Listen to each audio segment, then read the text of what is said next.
Bagaimana jika kisah Nabi Musa bukan hanya tentang mukjizat?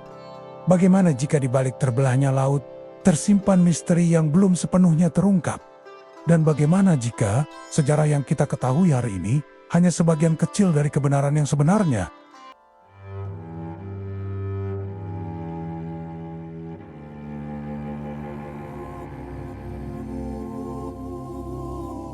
Awal yang mustahil dimulai di sebuah masa penuh tirani. Ketika seorang bayi lahir di bawah ancaman kematian. Namanya adalah Nabi Musa. Pada saat itu, seorang penguasa kejam yang dikenal sebagai Firaun memerintahkan pembunuhan setiap bayi laki-laki dari Bani Israel. Keputusan itu lahir bukan karena kesalahan mereka, melainkan karena ketakutan akan masa depan yang belum terjadi. Namun sesuatu yang tampak mustahil justru terjadi. Seorang ibu dengan iman yang tak tergoyahkan memilih menghanyutkan bayinya ke sungai. Tindakan itu bukan bentuk keputusasaan, melainkan sebuah keyakinan bahwa ada kekuatan yang lebih besar dari arus yang mengalir. Dan bayi itu tidak hilang atau binasa, melainkan justru ditemukan dan dibesarkan di dalam istana musuhnya sendiri, yaitu istana Firaun. Peristiwa ini memunculkan pertanyaan yang lebih dalam. Apakah semua ini hanya kebetulan? Ataukah bagian dari skenario besar yang telah dirancang sejak awal?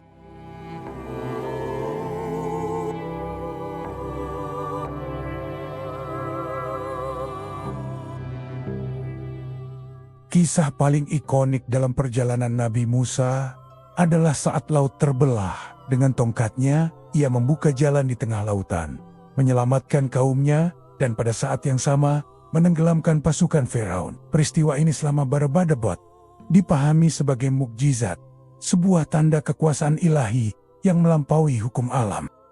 Namun, di era modern, muncul pertanyaan yang mencoba melihatnya dari sudut pandang berbeda. Apakah ini murni mukjizat? Atau ada fenomena alam yang belum sepenuhnya kita pahami? Beberapa teori ilmiah menyebut kemungkinan adanya fenomena yang dikenal sebagai wind set down, yaitu kondisi ketika angin kencang yang bertiup dalam waktu tertentu mampu mendorong air menjauh dan menyingkap dasar perairan secara sementara. Secara ilmiah, fenomena ini memang mungkin terjadi dalam kondisi tertentu. Angin yang sangat kuat dan terus-menerus dapat menciptakan jalur kering di tengah perairan dangkal. Namun, penjelasan ini justru memunculkan pertanyaan yang lebih dalam, bukan menutupnya. Mengapa fenomena itu terjadi tepat pada saat yang sempurna? Mengapa waktunya begitu presisi? Seolah-olah selaras dengan kebutuhan yang sangat spesifik. Di titik inilah, batas antara sains dan keimanan mulai bersinggungan. Apakah ini sekadar kebetulan alam yang luar biasa langka? Atau justru bagian dari intervensi ilahi yang bekerja melalui hukum alam itu sendiri? Karena jika benar alam bisa diatur sedemikian rupa, maka mungkin mukjizat bukanlah pelanggaran terhadap hukum alam, melainkan sesuatu yang terjadi ketika hukum itu tunduk pada kehendak yang lebih tinggi.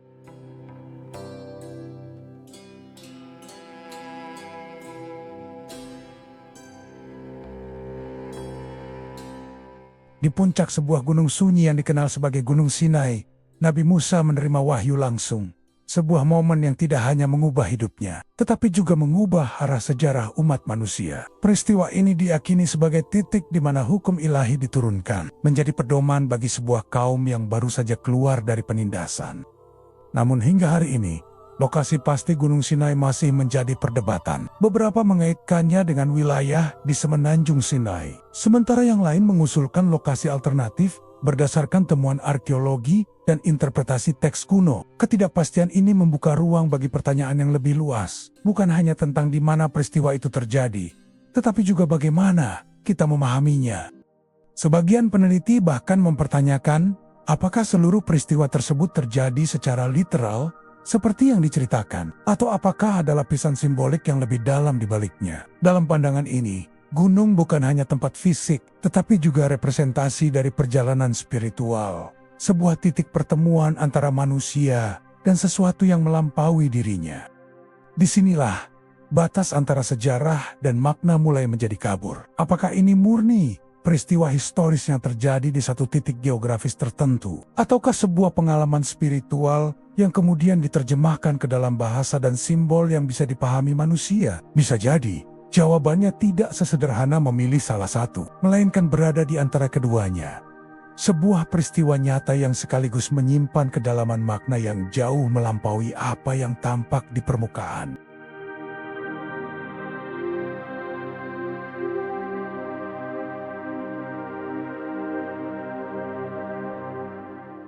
Beberapa sejarawan modern mempertanyakan satu hal yang cukup mengusik. Mengapa bukti arkeologis tentang Eksodus Bani Israel begitu minim? Kisah besar yang melibatkan perjalanan panjang, jumlah manusia yang sangat banyak, dan peristiwa dramatis seperti yang dipimpin oleh Nabi Musa seharusnya meninggalkan jejak yang jelas dalam catatan sejarah maupun peninggalan fisik. Dari sudut pandang ilmiah, ada beberapa kemungkinan yang sering dibahas. Pertama, kondisi geografis seperti gurun dapat menghapus jejak dengan sangat cepat. Pergerakan pasir, erosi, dan waktu bisa menghilangkan bukti fisik dalam skala besar. Kedua, ada kemungkinan bahwa skala Eksodus tidak sebesar yang dibayangkan dalam narasi populer, sehingga jejaknya lebih sulit ditemukan. Ketiga, penanggalan dan lokasi yang masih diperdebatkan membuat para peneliti mungkin belum menggali di tempat atau periode yang tepat. Namun di luar penjelasan ilmiah itu, muncul pertanyaan yang lebih spekulatif. Apakah kisah ini dibesar-besarkan seiring waktu? Atau justru bakti-bakti penting belum ditemukan? Atau bahkan, apakah mungkin sebagian sejarah telah ditulis ulang oleh kekuasaan tertentu, sehingga hanya versi tertentu yang bertahan hingga hari ini? Pertanyaan seperti ini memang menarik, tetapi perlu disikapi dengan hati-hati. Tidak semua ketiadaan bukti berarti suatu peristiwa tidak pernah terjadi. Sama seperti tidak semua narasi bisa langsung dianggap sepenuhnya literal tanpa kajian. Dalam banyak kasus sejarah kuno, keterbatasan data adalah hal yang umum, dan pemahaman kita terus berkembang seiring penemuan baru. Pada Akurnia, perdebatan ini tidak hanya tentang benar atau tidaknya sebuah peristiwa, tetapi juga tentang bagaimana manusia memahami masa lalu. Apakah kita melihatnya semata sebagai data dan bukti fisik, atau juga sebagai warisan cerita, keyakinan, dan makna yang membentuk peradaban? Karena bisa jadi, kebenaran yang kita cari bukan hanya tersembunyi di bawah tanah, tetapi juga tersimpan dalam cara manusia menjaga dan mewariskan kisah itu sendiri.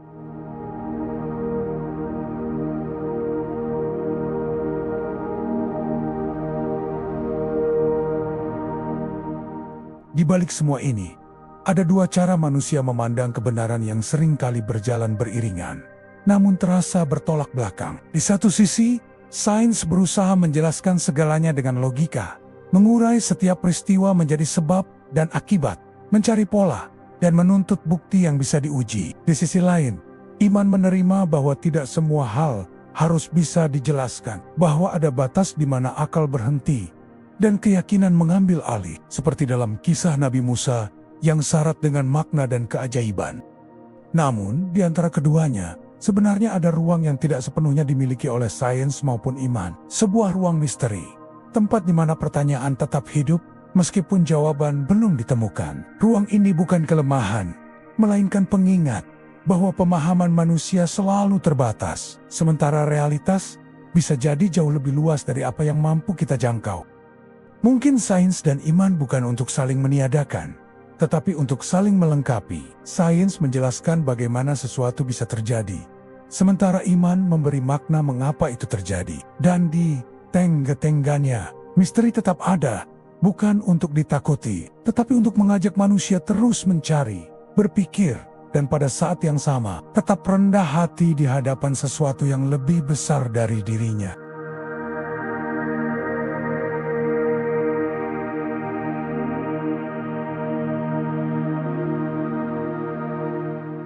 Bayangkan jika kamu hidup di zaman Nabi Musa, berdiri di tepi lautan dan menyaksikan air terbelah di depan mata, atau melihat sebuah kerajaan besar runtuh dalam sekejap bersama kekuasaan Firaun. Di hadapan peristiwa sebesar itu, pertanyaannya menjadi sangat sederhana, namun juga sangat dalam.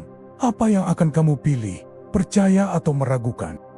Kisah ini pada akhirnya bukan hanya tentang masa lalu, bukan sekadar cerita tentang mukjizat, sejarah, atau misteri yang belum terpecahkan. Ia berbicara tentang sesuatu yang jauh lebih dekat dengan diri manusia, tentang bagaimana kita merespons kebenaran ketika ia hadir di hadapan kita, baik dalam bentuk bukti yang nyata maupun pengalaman yang sulit dijelaskan.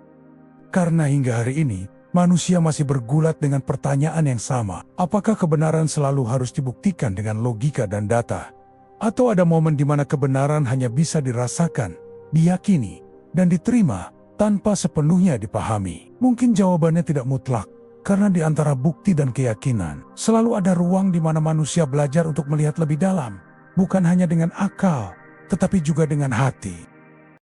Pada akhirnya, kisah Nabi Musa bukan sekadar cerita tentang mukjizat atau sejarah yang diperdebatkan. Ia adalah cermin bagi setiap manusia, tentang bagaimana kita memandang kebenaran, tentang pilihan antara logika dan keyakinan, serta tentang keberanian untuk percaya di tengah ketidakpastian.